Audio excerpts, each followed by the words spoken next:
তো বন্ধুরা দেখো আমি রান্না করতে আসলে আর কিভাবে ছড়িয়ে ফেলি। তো আজকে বানাতে বলেছি আমি ছানার কোফতা। তো এখানে একটা পাত্র নিয়ে নিয়েছি, তাতে ছানা নিয়ে নিয়েছি আর ছানাটাকে ভালো করে চটকে নিয়েছি, মানে ম্যাশড করে নিয়েছি।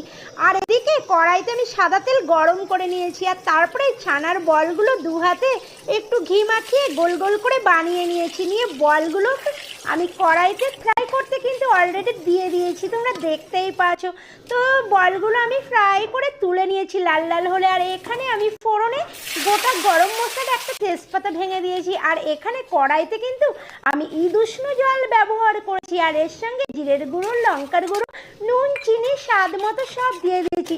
আর তার সঙ্গে এই যে সাদা সাদা হয়েছে না, এটা কিন্তু পুরো আমি গুঁড়ো দুধ গুলে দিয়েছি। আর তার সঙ্গে ছানার বলগুলো সব দিয়ে দিয়েছি আর উপরে একটু ঘি আর গরম মশলা ছড়িয়ে আমার ছানার কোফতা রেডি।